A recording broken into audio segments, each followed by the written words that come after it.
Top quality और consistent performance के लिए सिर्फ सिल्वर पंप नाम याद रखना। ಇನ್ನು ಈ ಹನಿ ಟ್ರ್ಯಾಪ್ ವಿಚಾರ ಇಷ್ಟಕ್ಕೆ ನಿಂತಿಲ್ಲ, ಬರೀ ರಾಜಕೀಯ ವಲಯದಲ್ಲಿ ಮಾತ್ರ ಚರ್ಚೆ ಆಗ್ತಾ ಇಲ್ಲ, ಸುಪ್ರೀಂ ಕೋರ್ಟ್ ಮೆಟ್ಟಿಲಿದೆ.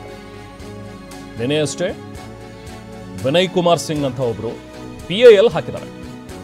ಒಂದು ಅರ್ಜಿ ವಿಚಾರಣೆ ಸಂದರ್ಭದಲ್ಲಿ ಪ್ರಸ್ತಾಪವನ್ನು ಮಾಡಿದ್ರು ಸುಪ್ರೀಂ ಕೋರ್ಟ್ನಲ್ಲಿ. PIL ಕೂಡ ಹಾಕಿದ್ರು.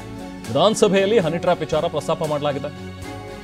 ಇದರಲ್ಲಿ ಜಡ್ಜ್ ಸೇರಿದಂತೆ ಸಚಿವರನ್ನು ಕೂಡ ಹನಿ ಟ್ರ್ಯಾಪ್ ಮಾಡಿದ್ದಾರೆ ಅನ್ನುವಂಥ ಒಂದು ಆರೋಪವನ್ನು ಮಾಡಿದ್ದಾರೆ. ನೋಡಿ, ವಿಪಕ್ಷ ನಾಯಕರಾಗಿರುವಂತಹ ಅಶೋಕ್ ಅವರು ಅದನ್ನು ಪ್ರಸ್ತಾಪ ಮಾಡಿದ್ದು.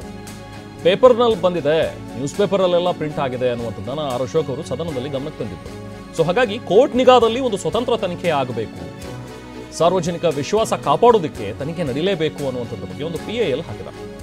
ಇವತ್ತು ವಿಷಯ ಪಟ್ಟಿ ಮಾಡುವಂತೆ CJI ಕೂಡ ಸೂಚಿಸಿದ್ದಾರೆ. ಬಹುಶಃ CJI ಮುಂದೆನೇ ಈ ವಿಚಾರ, ಈ ಒಂದು ಅರ್ಜಿ ಚರ್ಚೆಗೆ ಬರುವಂಥ, ಅಂದರೆ ವಿಚಾರಣೆಗೆ ಬರುವಂಥ ಸಾಧ್ಯತೆ ಇದೆ.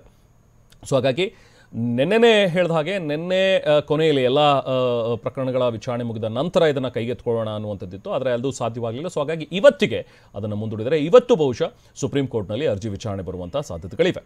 ಸಾರ್ವಜನಿಕ ಹಿತಾಸಕ್ತಿ ಅರ್ಜಿಯನ್ನು ಇಲ್ಲಿ ಏನು ಹಾಕಲಾಗಿದೆ, PIL ಅನ್ನು ಏನು ಹಾಕಲಾಗಿದೆ, ಅದರ ಒಂದು ವಿಚಾರಣೆ ಇವತ್ತು ಸುಪ್ರೀಂ ಕೋರ್ಟ್ನಲ್ಲಿ ಬರುತ್ತೆ. ಯಾಕಂದರೆ ಒಬ್ಬ ಶಾಸಕ, ಒಬ್ಬ ಸಂಸದ, ಒಬ್ಬ ಸಚಿವ, ಇವರೆಲ್ಲರೂ ಕೂಡ ಸಾರ್ವಜನಿಕ ಜೀವನದಲ್ಲಿ ಇರುವಂಥವ್ರು. ಸೊ ಇವರೆಲ್ಲರೂ ಕೂಡ ಸಾರ್ವಜನಿಕರ ಸೇವೆಗೆ ಇರುವಂಥವ್ರು. ಅವರ ನಾಯಕರುಗಳ ಮೇಲೇ ಈ ರೀತಿಯಾಗಿ ಆರೋಪಗಳು ಬಂದಂಥ ಸಂದರ್ಭದಲ್ಲಿ, ಅವರನ್ನು ವಿಕ್ಟಿಮ್ಗಳನ್ನಾಗಿ ಮಾಡಲಾಗ್ತಾ ಇದೆ ಅನ್ನುವಂಥದ್ದು ಒಂದು ಆರೋಪ ಬಂದಂಥ ಸಂದರ್ಭದಲ್ಲಿ, ಅದು ಕೂಡ ಸದನದಲ್ಲಿ ಈ ವಿಚಾರ ಚರ್ಚೆ ಆಯಿತು ಅನ್ನುವಂಥ ವಿಚಾರ ಇದ್ದಾಗ ಸಹಜವಾಗಿ ಇದು ಸಾರ್ವಜನಿಕ ಹಿತಾಸಕ್ತಿಗೆ ಬರುತ್ತೆ. ಸೊ ಹಾಗಾಗಿ ಸಾರ್ವಜನಿಕರಿಗೆ ಗೊತ್ತಾಗಬೇಕು ಇಲ್ಲಿ ಏನು ಹನಿ ಟ್ರ್ಯಾಪ್ ಮಾಡ್ತಾ ಇದ್ದಾರೆ, ಯಾರು ಮಾಡ್ತಾ ಇದ್ದಾರೆ, ಹೇಗೆ ನಡೀತಾ ಇದೆ, ಇದು ನಿಲ್ಲಬೇಕು ಅನ್ನುವಂಥ ಒಂದು ವಿಚಾರ. ಸೊ ಹಾಗಾಗಿನೇ ಸಾರ್ವಜನಿಕ ಹಿತಾಸಕ್ತಿ ಅರ್ಜಿಯನ್ನು ಹಾಕಲಾಗಿದೆ. ಇದನ್ನು ಕೋರ್ಟ್ ಹೇಗೆ ಪುರಸ್ಕರಿಸುತ್ತೆ, ಇದನ್ನು ಹೇಗೆ ನೋಡುತ್ತೆ, ವಿಚಾರಣೆಯನ್ನು ಹೇಗೆ ಕೈಗೆತ್ತಿಕೊಳ್ಳುತ್ತೆ ಅನ್ನುವಂಥದ್ದು ಇವತ್ತು ಗೊತ್ತಾಗುತ್ತೆ.